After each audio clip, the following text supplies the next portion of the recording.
요즘 윤석열의 행보가 무척 바쁩니다. 제놈 입으로 탄핵을 떠들고 그때 보자. 아주 탄핵시킨다. 뭐 이런 얘기까지 막 나옵니다. 그래서 제가 예산 배정과 전혀 동떨어진 말을 주저리기 위해서 무척 바쁩니다. 조만간 머리 아프고 피곤하다면서 다시 해외 순방거리를 만들어 나가지 않을까 생각됩니다. 김기현을 시켜서 메가서울을 터뜨리고 제놈은 지방시대를 열겠다고 말하고 경제산업 국방 외교 과학 인권 할 것 없이 모조리 예산을 깎아놓더니 해당되는 행사장에 가서는 헛소리를 연발하고 있습니다. 헛소리하는 재미가 쏠쏠한가 봅니다. 예산은 깎지만 확실히 밀어주겠다고 하거나 탄핵을 당해도 예산은 그대로 집행하겠다는 미친놈이나 할 법한 소리를 하고 다닙니다. 정부가 국회로 넘긴 예산 자체가 급조되어 일괄적으로 삭감되다 보니 문제가 심각하지 않은 분야가 없습니다. 이런 와중에 권력기관 5곳의 예산과 대통령의 해외 순방 경비는 증액되었습니다. 국민을 지배하고 사회 각계 각층을 통제하면서 통제 수단으로 힘써야 하는 권력기관 예산만 증액되었습니다.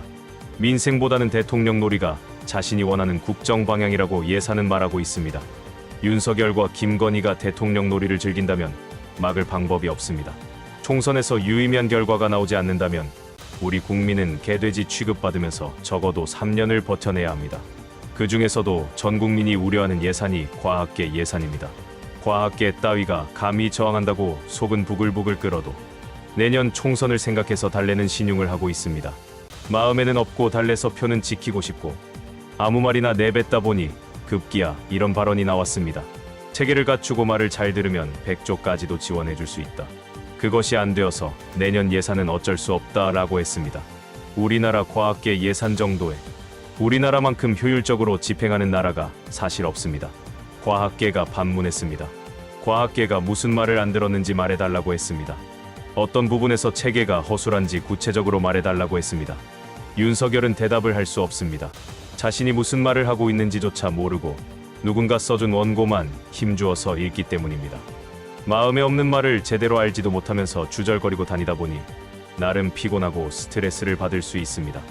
밤 늦게까지 이곳저곳을 기웃거리면서 술잔을 기울이고 그러다 다음날이 되면 어제 어디에서 무슨 말을 했는지 기억하지 못하는 초기화된 상태일 것입니다.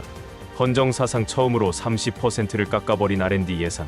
원래 과기정 통부에서 마련한 예산은 달랐습니다. 지난해보다 5%를 더 올리려고 했었습니다. 오른 물가만큼만 예산을 증액하려고 준비했습니다. 각 부처의 예산안은 6월 30일까지 제출해야 합니다. 과기정 통부는 28일에 예산 자료를 제출하려 했습니다. 그런데 갑자기 변수가 생겼습니다. 6월 28일 국무회의에서 윤석열이 카르텔 어쩌고 하면서 화를 냈습니다. 윤석열을 물고 빠는 자들이 모인 국무회의지만 모두가 황당하다는 표정으로 화내는 모습을 지켜봤습니다. 어떤 부처와도 의견 조율이 안 된 윤석열의 발언이지만 그 누구 하나 반론을 말한 사람은 없었습니다.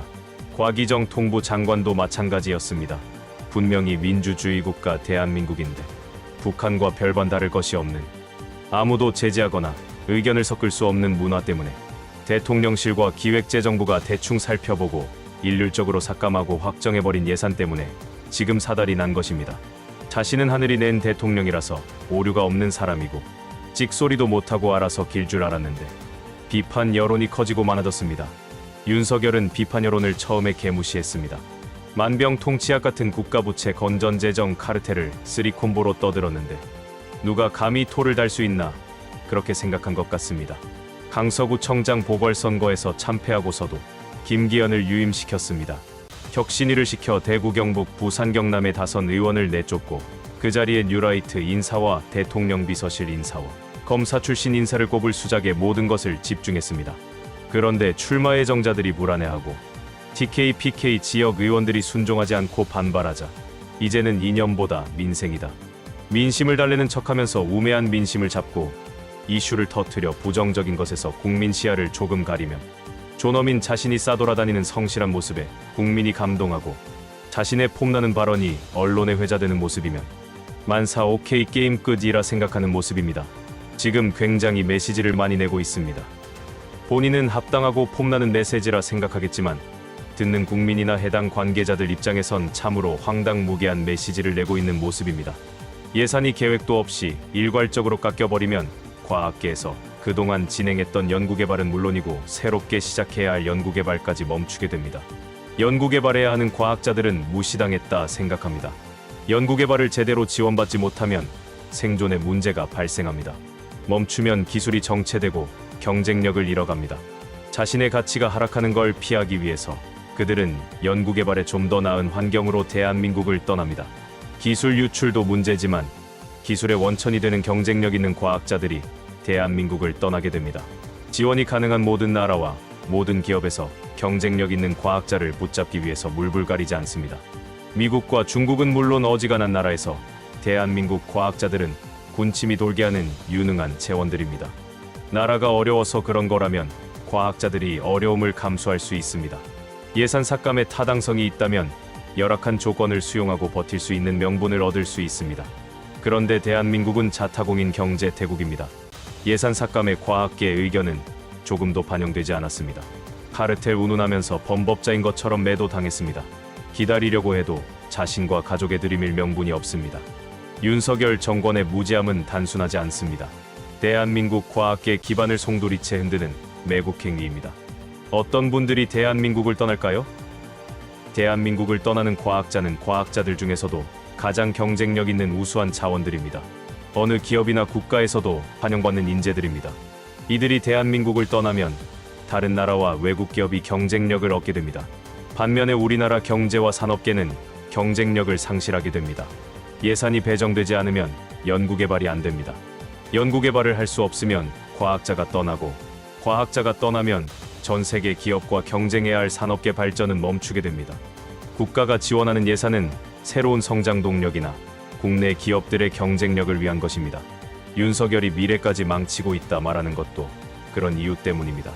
기업들이 알아서 헤쳐갈 것이란 한심한 자유시장, 그런 사고로는 나라 말아먹기 딱 좋은 상태가 됩니다. 윤석열은 최근에 연구개발과제 한국표준과학연구원에 가서 과학자들을 만났습니다. 윤석열은 거기 가서 무슨 말을 했을까요? 제대로 된 연구 결과가 나올 때까지 연구자가 예산을 쓸 수 있도록 시스템을 고친다면 예산을 복원하는 수준이 아니라 지금 예산의 20조, 30조, 100조까지 지원하겠다. 말을 잘 들으면 지금처럼 내가 벌 주듯이 과학 예산 삭감하지 않는다. 그러면서 내년 예산안 편성은 끝났고 내년 예산은 그대로 간다 말했습니다. 부처 간 상의에서 조정하겠다는 말도 아니고 과학계가 자신의 말을 잘 듣지 않았고 과학계 시스템이 엉망이어서 내년 예산은 윤석열 자신이 내린 징벌로 받아들이라는 것입니다. 내년 예산은 그대로 가고 증액을 안 하겠다 선언했습니다. 자신의 말을 잘 들어야 한다. 자신이 보기에 흡족하도록 시스템을 개선해야 한다.